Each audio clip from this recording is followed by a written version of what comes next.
그리스도인의 영향력이 무엇일까요? 그리스도인으로서 이 세상에 영향력을 발휘한다는 것이 과연 무엇일까요? 한때는요, 한국의 기독교가요, 이런 생각을 했던 적이 있습니다. 그리스도인이 경제적으로, 정치적으로, 사회적으로요, 막 성공해서 중요한 위치에 올라서게 되면 그것이 영향력을 발휘할 수 있지 않을까라고 생각했던 적이 있습니다. 그래서요, 소위 그리스도인이라고 불리는 많은 사람들이 성공해서 실제로 그 높은 자리에 올라가 있습니다. 그런데요, 그럼에도 불구하고 한국의 기독교는요, 개독교라는 그런 소리를 듣고 있습니다. 왜 그럴까요? 왜냐하면요, 그렇게 성공한 소위 그리스도인이라는 사람의 삶이 전혀 그리스도인답지 않기 때문입니다. 저는요, 우리 교회에 속한 젊은이들이 다들 성공하기를 바랍니다. 그런데 그들이 먼저 그리스도인이 되어야 합니다. 그리고 먼저 그들이 그리스도인다운 삶을 자신의 삶의 현장에서 살아야 합니다. 저는요, 우리 교회에 속한 모든 분들이요, 자신의 분야에서 아주 탁월한 전문가가 되기를 원합니다. 그런데 먼저 그리스도인이 되시기를 바랍니다. 그리고 먼저 그리스도인다운 삶을 여러분들의 삶의 현장에서 살 수 있기를 바랍니다. 이것이 진정한 영향력입니다.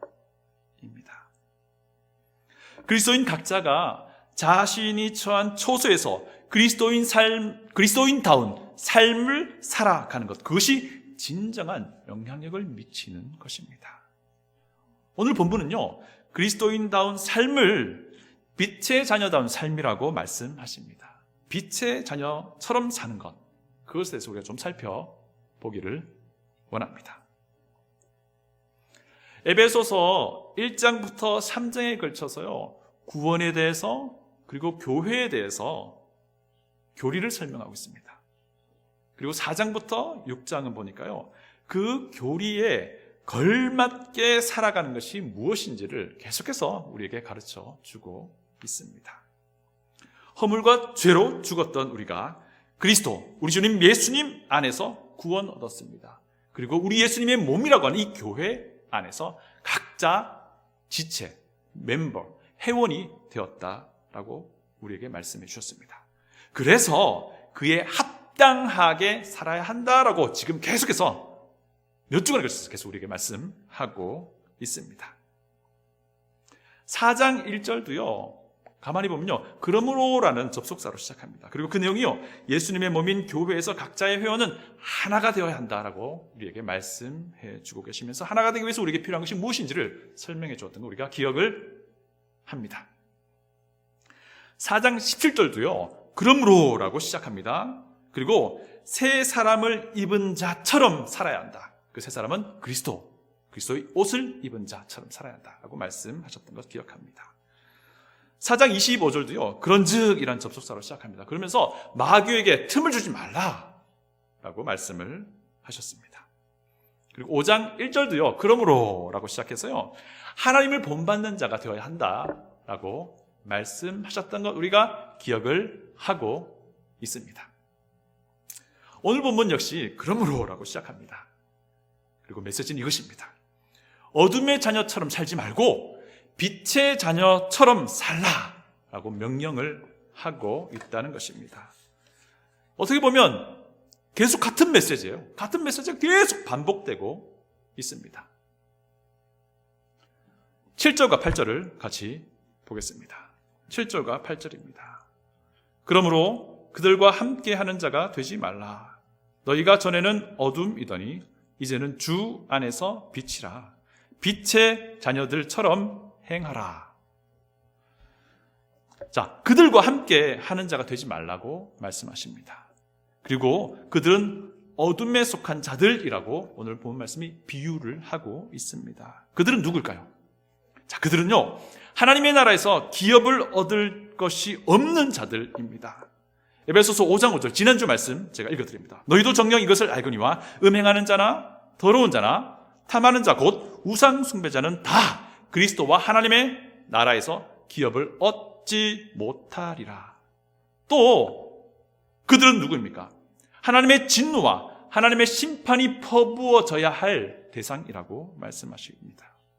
누구든지 헛된 말로 너희를 속이지 못하게 하라. 이로 말미암아 하나님의 진노가 불순종의 아들들에게 임하나니. 이것도 지난주에 우리가 살펴본 말씀입니다. 5장 6절 말씀입니다. 그들은 예수 그리스도를 믿지 않는 사람들을 말하는 겁니다. 그들은 허물과 죄로 죽은 자들을 말합니다. 그들은 아직 구원받지 못한 사람들을 말하고 있는 것입니다. 그런데 이것은요, 에베소 교회의 성도들, 에베소 교회에 속한 회원들의 과거의 모습을 지적하는 것이기도 합니다. 도덕적 타락이 만연했던 그 당시에 그리스 로마의 문화를 지적하고 있는 것입니다. 그 당시 사회에서는요, 그것이 상식이었다고 합니다. 그러나 하나님 보시기에는요, 진노의 대상일 뿐이다라고 하는 것입니다. 그런 자들과 같은 그런 모습으로 살지 말라라고 말씀하고 있다는 것입니다. 그들과 함께하는 자가 되지 말라 해서 함께하는 자라는 표현이요, 3장 6절에도 쓰이고 있어요. 함께하는 자에 대해서. 그때는 어떻게 쓰이냐면요, 그리스도인이 하나님의 약속에 함께 참여하는 것으로 설명되고 있습니다. 그러니까 이 말이 무슨 말이냐면요, 에베소 교회의 회원은요, 어둠의 자녀에게 부어질 하나님의 진노에 참여할 자가 아니라는 것입니다. 생수교회 회원은요, 어둠의 자녀에게 부어질 하나님의 진노에 참여할 자가 아니라는 것입니다. 에베소 교회 회원은요, 하나님의 약속에 참여할 자라는 거예요. 이 생수교회에 속한 회원들은요, 하나님의 약속에, 하나님이 주신 그 기업에 참여할 자라는 것입니다. 이제는 어둠이 아니라 그리스도 안에서 빛이 되었다라는 것입니다. 그래서 빛의 자녀처럼 행하라, 빛의 자녀처럼 걸으라, 빛의 자녀처럼 살라는 것입니다. 결국 빛의 자녀라면요, 그리스도를 믿는 믿음 안에서 하나님의 구원의 은혜를 받은 사람을 말합니다. 빛의 자녀처럼 산다는 것, 구체적으로 무엇인지 지금 좀 살펴보고자 합니다. 빛의 자녀처럼 산다는 것은요, 첫 번째, 빛의 자녀의 합당한 성품을 갖는 것입니다. 9절을 봅니다. 성경을 가진 분들은 9절 찾아서 같이 보셔도 좋겠습니다. 9절입니다. 빛의 열매는 모든 착함과 의로움과 진실함에 있느니라. 빛의 자녀가 반드시 맺게 되는 열매가 있다는 것인데요, 그것이 착한 것, 의로운 것, 진실한 것이라고 말해요. 여기서 착하다라고 하는 부분은요, 윤리적인 탁월함을 말합니다. 도덕적인 아주 탁월함을 말합니다. 의롭다라고 하는 것은요, 선과 악에 대한 구별을 말하는 거예요. 진실하다라고 하는 것은요, 정직한 것, 그래서 정말 믿을 수 있는 그것을 말하고 있습니다. 이렇게 보니까 빛의 열매라 하는 것은요, 사람의 성품을 얘기하는 거예요. 사람의 그 인물 됨대비를 얘기하는 것입니다. 도덕적으로 결함이 없는 인품, 옳고 그름이 명백한 것을 보여줄 수 있는 그 인품, 그리고 정직한 성품, 그래서 믿을 수 있는 그 사람, 이것이 바로 그리스도인다운 성품을 말하고 있다는 것입니다. 빛의 자녀다운 성품이 형성되는 것, 그것을 지금 우리에게 말씀해주고 있다는 겁니다. 놀라운 사실은요, 다수의 성경 필사본이 인쇄 기술이 발명되기 전에는 성경을 사람의 손으로 직접 보고 뺏겼습니다. 그리고 그것을 막 회람하고 나누어 줬거든요. 그 당시에 여러 가지 많은 필사본들이 남아 있습니다. 그런데 그 중에 다수의 성경 필사본이요, 이 우리의 빛의 열매 했을 때 그 빛을요, 성령님으로 쓰고 있다는 것입니다. 자, 이게 그러면 성령님이 맞느냐 빛이 맞느냐 이 문제를 떠나서요, 우리가 어떤 것을 시사하냐면요, 사람의 손으로 성경을 필사하던 그 시대에 살았던 많은 우리의 선배 그리스도인들이 이 열매가 성령님의 열매라고 이해하고 있었다라는 것입니다. 놀랍죠? 성령님의 열매는 어떤 신비적인 체험, 어떤 기적적인 체험을 말하는 것이 아니라 성령님의 열매는요, 그리스도인다운 성품, 그리스도인다운 그 됨됨이를 형성해 나가는 것이라는 겁니다. 갈라디아서 5장에 보면요, 우리가 잘 아는 성령님의 열매가 언급됩니다. 갈라디아서 5장 22절로 23절 읽어봅니다. 오직 성령의 열매는 사랑과 희락과 화평과 오래 참음과 자비와 양선과 충성과 온유와 절제니 이 같은 것을 금지할 법이 없느니라. 성령의 열매는 뭐죠? 사랑, 희락, 화평과 오래 참음과 자비와 양선과 충성과 온유와 절제. 이것이 성령의 열매라고 하는 것인데, 가만히 보니까요, 사람의 그 성품을 얘기하는 겁니다.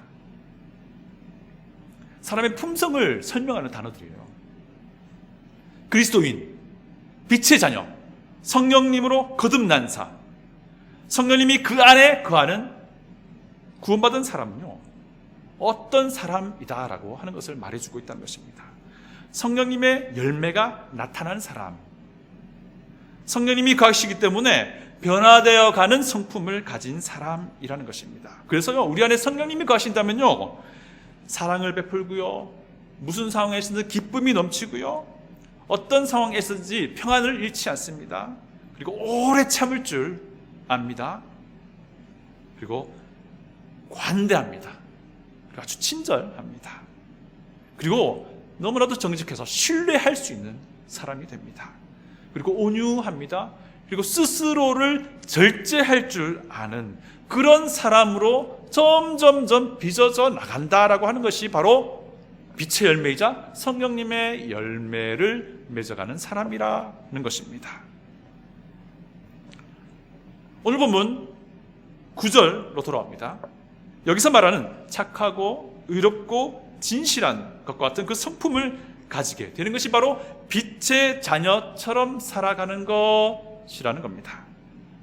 빛의 열매, 성령님의 열매를 맺는 것이 바로 그리스도인에게 합당한 성품을 가지게 되는 것이라고 우리에게 말씀해주고 있다는 것입니다. 여러분, 옆에 있는 사람 한번 볼까요? 뒤에 있는 사람도 한번 봐보세요. 여기 계신 분들 대부분이요, 우리 생수급에서 오랫동안 같이 생활해 오신 분들일 겁니다.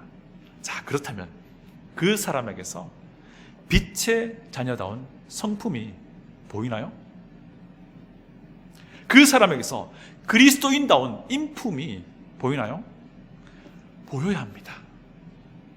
그것이 빛의 자녀로서 자연스럽고 정상적인 일입니다. 여러분, 그거 아시죠? 교회에 출석하고요, 예배에 참석하고요, 찬양을 아주 열정적으로 부르고요, 기도도 아주 열심히 잘하고요, 헌금하는 거 이거 그냥도 할 수 있습니다. 너무나도 안타까운 현실이지만 자기 안에 믿음이 없어도요, 이거 할 수 있어요. 그러나 그 사람의 성품은요, 감출 수 없습니다.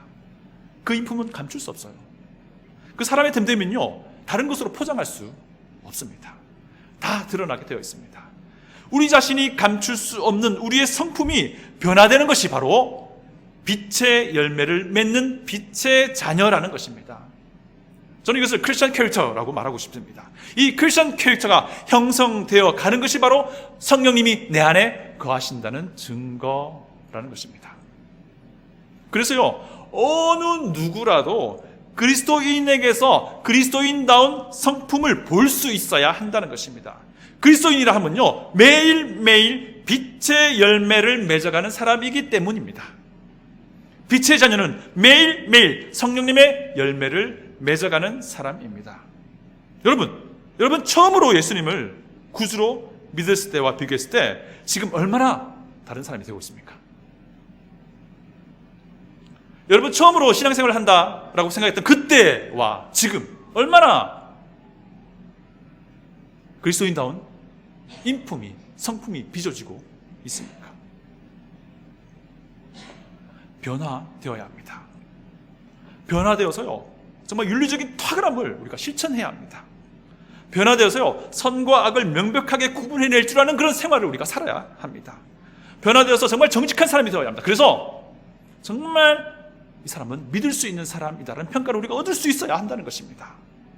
그것이 그리스도인다운 인품을 형성해 가는 것입니다. 그것이 바로 빛의 자녀처럼 사는 겁니다. 여러분은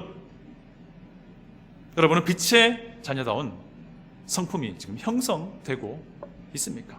그렇게 빚어져 나가고 있습니까? 빛의 자녀처럼 산다는 것은요, 둘째, 우리 주님을 기쁘게 하고자 하는 욕구를 갖고 있다는 것입니다.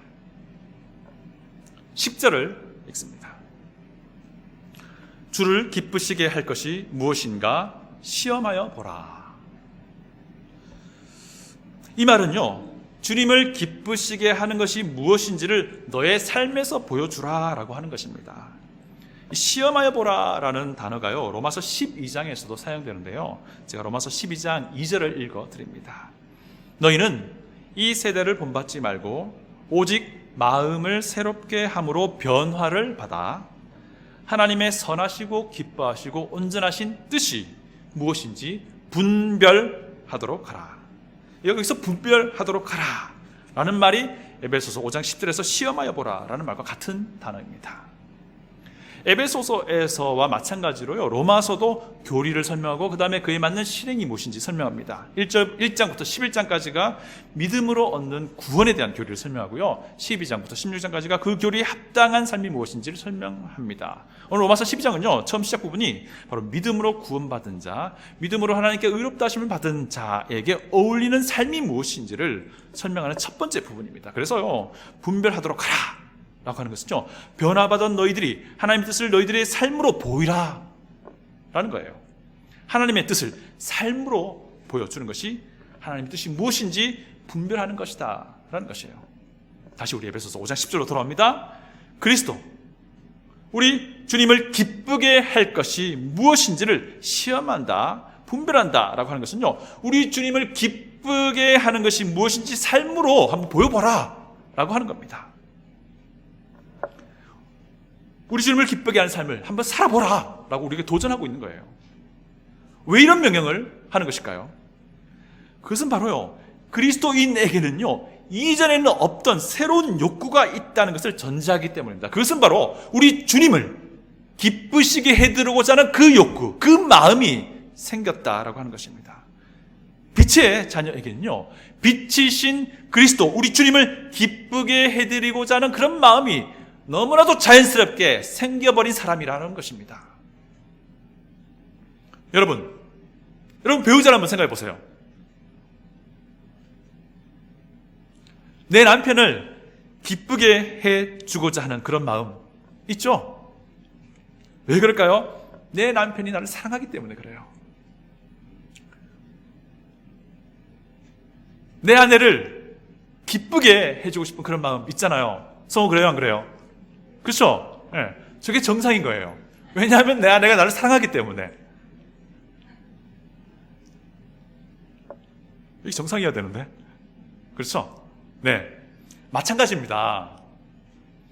빛의 자녀는요, 빛이신 우리 주님을 기쁘게 해드리고자 하는 마음이 있다는 겁니다. 왜 그럴까요?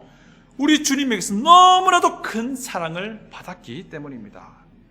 에베소서 5장 1절을 보면요, 이런 표현이 있습니다. 그리스도인을요, 사랑을 받는 자녀라고 말합니다.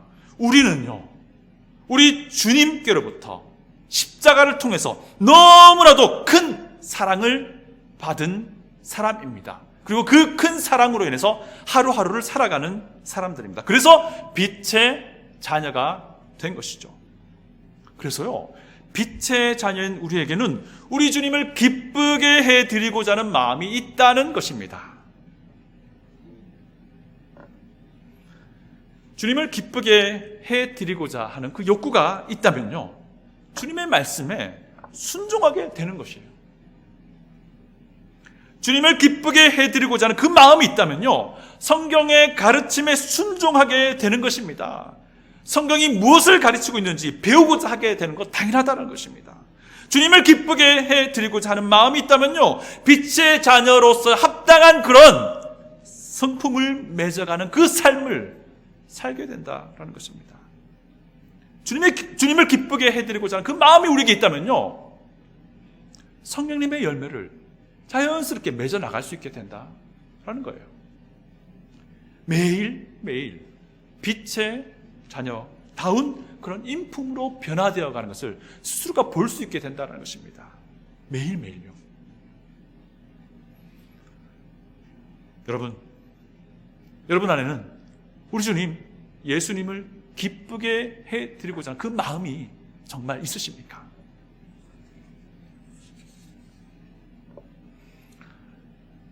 빛의 자녀처럼 산다는 것은요, 세 번째, 빛으로 어둠을 드러내는 것입니다.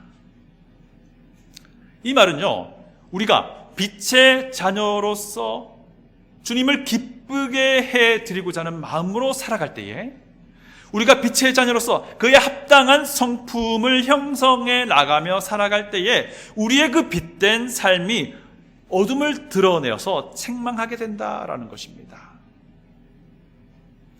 11절, 12절을 봅니다. 너희는 열매 없는 어둠의 일에 참여하지 말고 도리어 책망하라. 그들이 은밀히 행하는 것들은 말하기도 부끄러운 것들이라.